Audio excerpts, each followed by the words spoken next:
Today is just the perfect day for a nice, steamy, hot pot of Sancocho. Come with me to pick up the items that we need, and I will show you exactly how to make this traditional, wonderful stew.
And Mama said, don't forget the bread. Nice and warm. That's what I like.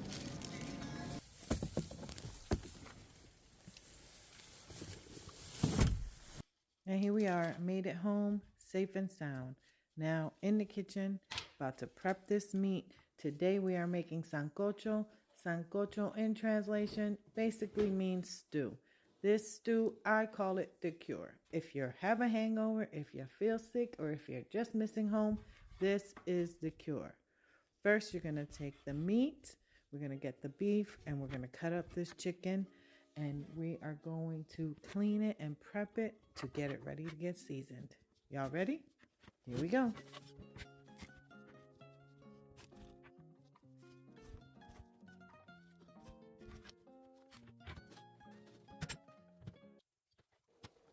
Now that I've chopped up the chicken and cleaned up the meat, we're going to go ahead and rinse it with some water and vinegar.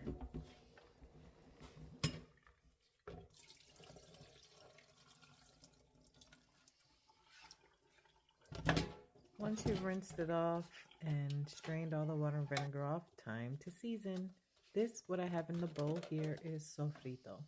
Sofrito is basically a seasoning that we use to season a lot of our Puerto Rican food. You can find this in a grocery store, in the frozen section, or you can find recipes for it online if you like to make your own. It's basically a mirepoix. Here I'm adding 2 tablespoons of sea salt. Sea salt is not as salty as iodized salt. You're going to feel like you're using a lot, but you really aren't. If you're using iodized salt, just 1 tablespoon. Next up, we're going to add black pepper. I'm using a half of a tablespoon of black pepper. Then we're going to add a tablespoon of garlic powder, a tablespoon of onion powder. Here we're going to add 3 tablespoons of adobo. Adobo is pretty much a seasoned salt with Latin flavors. You can find it anywhere in your local grocery store in the international food aisle. If you look for the Latin products, they'll have different variations. Doesn't matter which one you choose. I'm using Badia. You can choose whichever you like. Next, we're going to add 1 tablespoon of ground oregano. And we're going to add 1 packet of sazon. Again, you can find this in the same aisle in the grocery store where you find the adobo. Now, you're just going to massage all of those seasonings into the meat. Give it a good coating. Make sure all of it is coated up completely. After all is said and done, time to change gloves. Time to cut all the root vegetables. Here we go. Now that we've set the meat aside, we're going to cut all our veggies. To start off with, I'm going to cut half of an onion, half of a green bell pepper, and 5 cloves of garlic.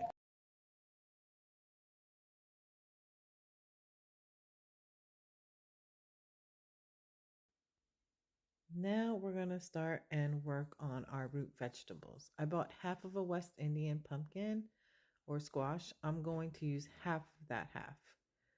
You peel the outside and just cut it in equal pieces, about 1 inch. Then we're going to move on to the taro root or yuca. You just peel the outside and again cut them the same size. Next is the Caribbean sweet potato. It is red on the outside and white on the inside. Same thing. Green bananas. We have 2 green cooking bananas. Make sure you buy green cooking bananas. These are not unripe bananas like Chiquita bananas. That is not what this is. They are green cooking bananas. If you're not sure, ask your grocer.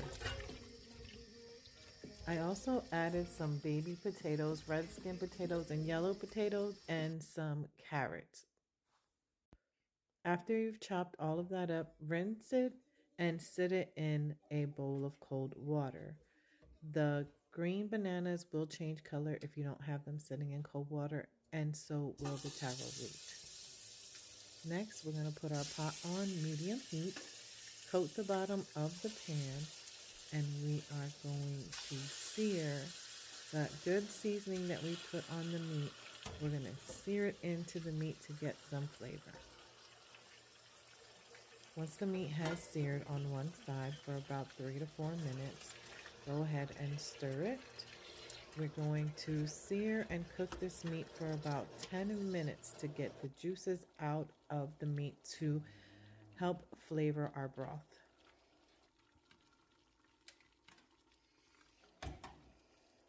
Once you see that juice, the broth is starting to form, you go ahead and add in the onion, the green pepper, and the garlic that we minced and chopped up.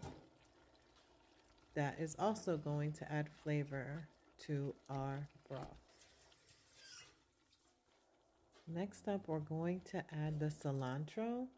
I do not chop the cilantro. You can chop it if you like. I just tear it off of the stem and throw it in the pot. Next up, I do the same thing with the recao. I don't chop it. You feel free to chop it up if you like. I like to break it up with my hands. I just feel more connected to the food when I cook with my hands, and that's why I do it this way.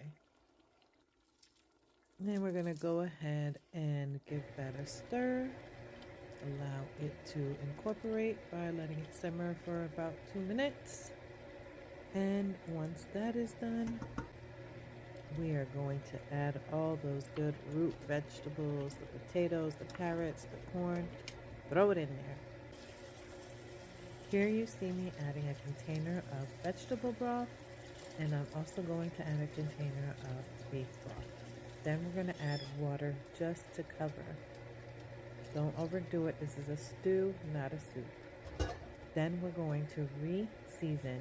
Use the same seasonings that you use to season the meat. You're going to add 1 tablespoon of adobo, 1 tablespoon of garlic powder, 1 tablespoon of onion powder, 1 tablespoon of salt, 1 packet of sazon. Cover, bring to a boil, drop the heat down to medium, and allow it to boil for 2 hours till all those veggies break down. And that, my friends, is the magic. As they say in Puerto Rico, buen provecho. Enjoy.